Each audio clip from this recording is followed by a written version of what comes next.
The lights are up. The stage is set. The most famous voice in sports history, Howard Cosell, is ringside, ready to call the most anticipated event in the history of the world. 20,000 people are crammed into Madison Square Garden, and 1 billion more are listening on radios and watching on closed-circuit television. Frank Sinatra is taking photographs. Burt Lancaster is giving commentary. The world has stopped turning to watch two giants wage war. But there's something you need to understand about this night. It wasn't just a fight. It was the final chapter of a betrayal so deep, so personal, that it turned a friendship into one of the most bitter rivalries in human history.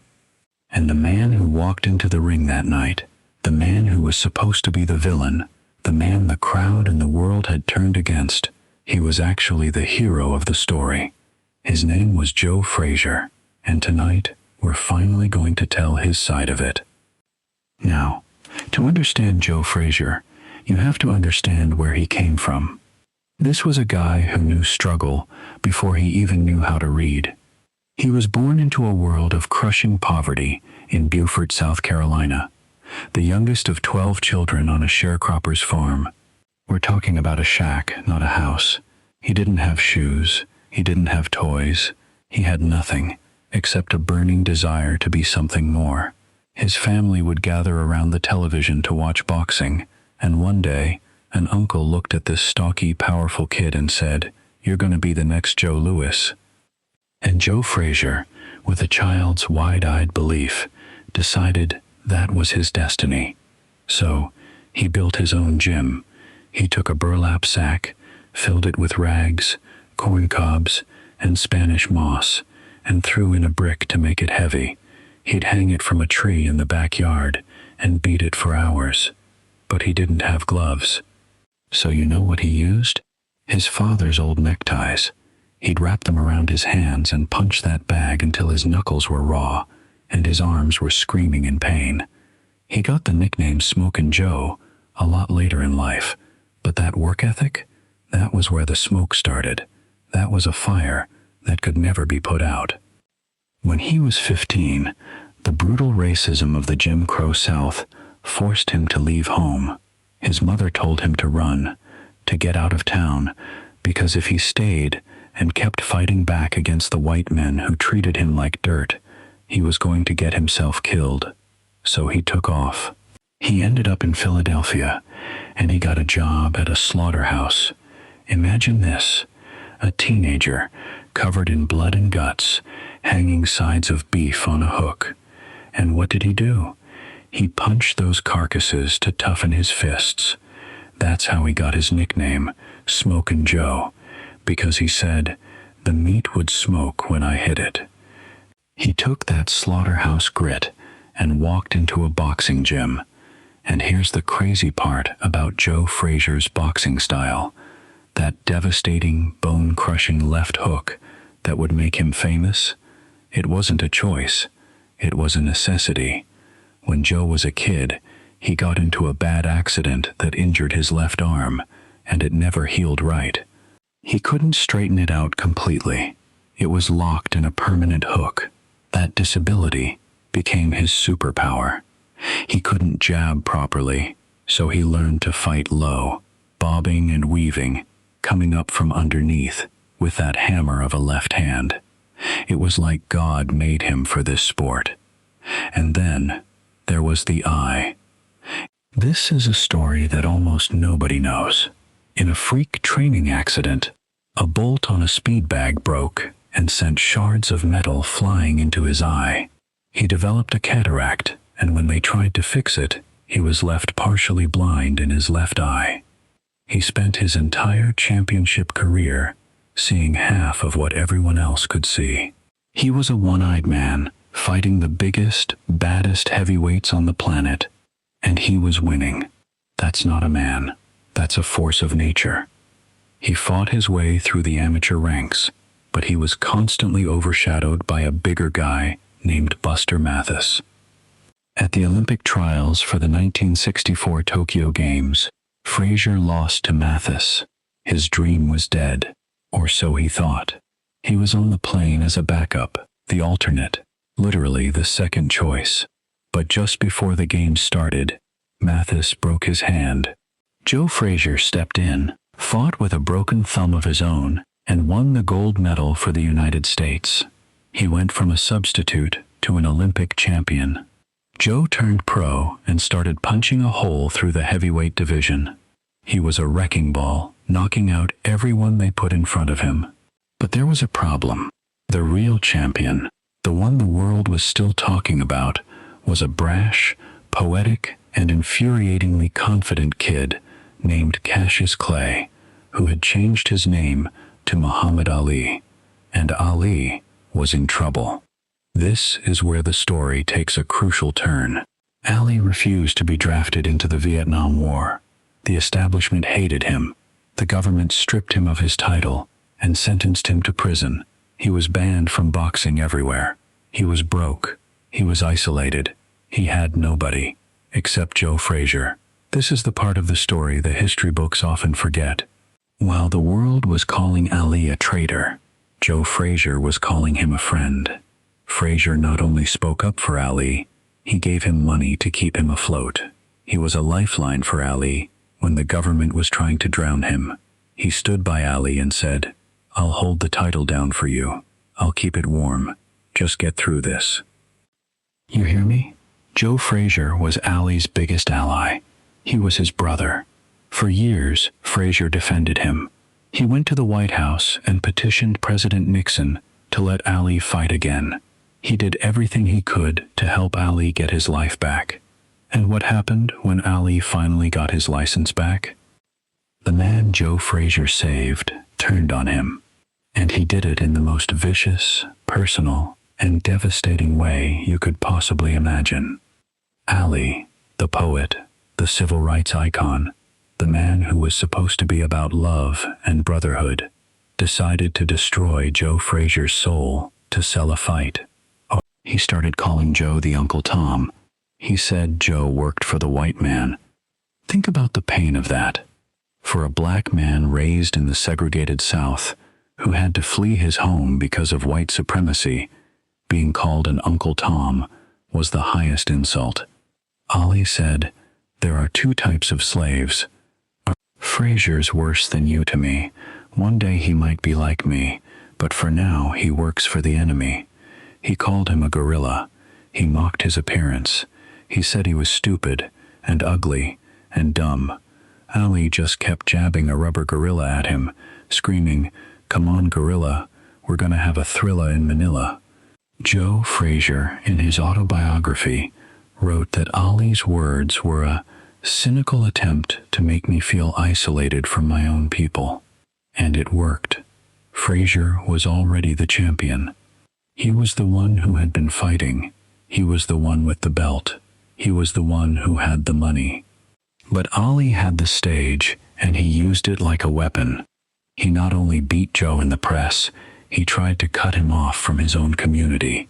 He made Joe out to be a sellout just for being himself. Joe Frazier didn't talk a lot. He was humble. He was quiet. He was a working-class fighter. Ali made that look like a character flaw. That betrayal, that knife in the back, it fueled the fire for the fight of the century on March 8, 1971. This was supposed to be the coronation of Ali. He was the returning king. He was the people's champion. But Joe Frazier wasn't there to dance. He was there to settle a score. And in the 15th round of that fight, in one of the most iconic moments in sports history, Joe Frazier used that damaged, powerful, God-given left hook to send Muhammad Ali crashing to the canvas. He hit him so hard that Ali's feet flew out from under him. Frazier won the fight. He beat the invincible man. It should have been his greatest moment. It should have been his day. But even in victory, Joe was defeated in the court of public opinion. Ali talked so much and so loud that most people, even to this day, can't get over the fact that Joe Frazier won that fight. Joe went to the hospital for 2 weeks after that fight. He almost died from the exertion, yet he still says, "I remember what I did to that SOB." But Ali couldn't stand being the second banana to Joe. He couldn't stand knowing that Frazier, the quiet guy from the slaughterhouse, had bested him. So the psychological warfare got worse for the second and third fights. Then came the Thrilla in Manila in 1975. This wasn't a boxing match. It was a crime scene. It was a slaughter. It was 14 rounds of a walk through hell. They fought in an unair-conditioned arena in the Philippines. The temperature inside the ring was over 100 degrees. It was so hot, the canvas was slick with sweat. And in that oven, Ali and Frazier almost killed each other. Ali, for all his poetry, fought a brutally ugly fight. He kept wrapping his arm around Frazier's neck, trying to choke him, trying to slow him down. He whispered in his ear, "You can't do that. You're an old man." Frazier responded by hitting him with a right hand and yelling, "You ought to talk to George Benton," a reference to his trainer. He dug left hooks into Ali's kidneys, into his liver, trying to take his heart out. Ali later admitted he almost quit on his stool after the 10th round. He said it was the closest thing to dying he'd ever experienced. The two men were fighting for the championship of each other. By the 14th round, Joe Frazier couldn't see. His eyes were swollen shut. He was practically blind, but he still wanted to fight. He was willing to die in that ring.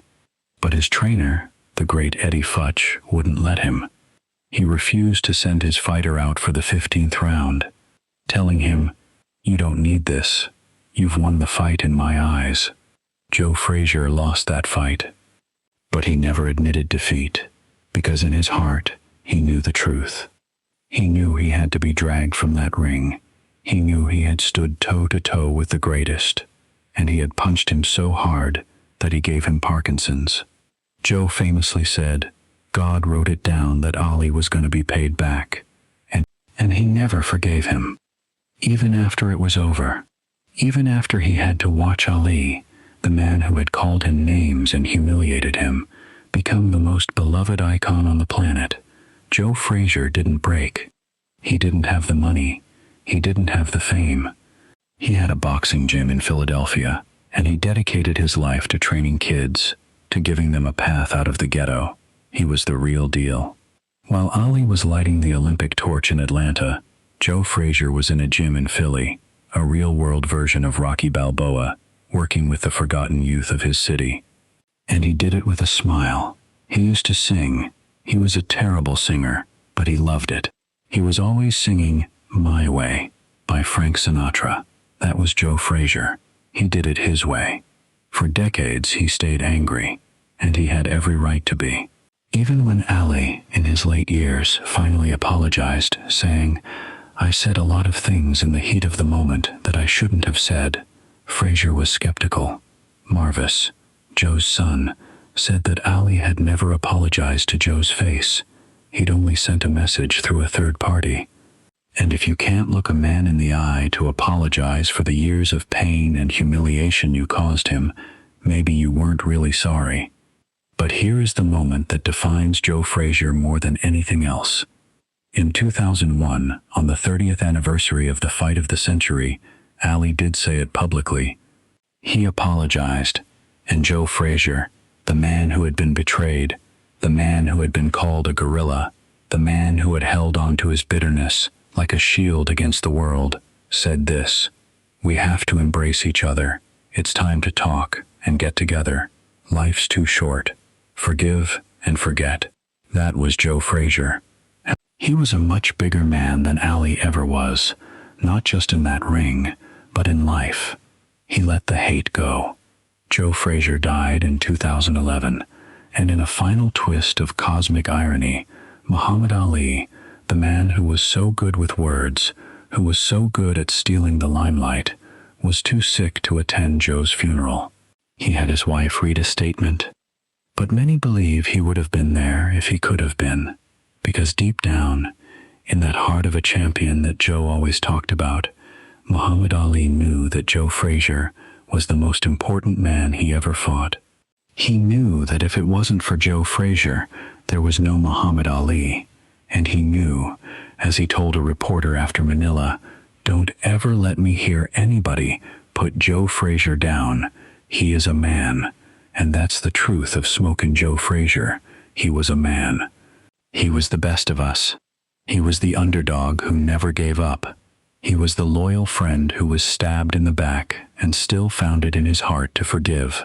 He was a champion who lived a life of immense pain and struggle, but he smiled anyway. He wasn't a second banana. He was a king. If you enjoyed this story, if you felt the weight of Joe Frazier's struggle, please smash that like button. But more importantly, share this video, because for too long, the world forgot that Joe Frazier was the one who brought the smoke.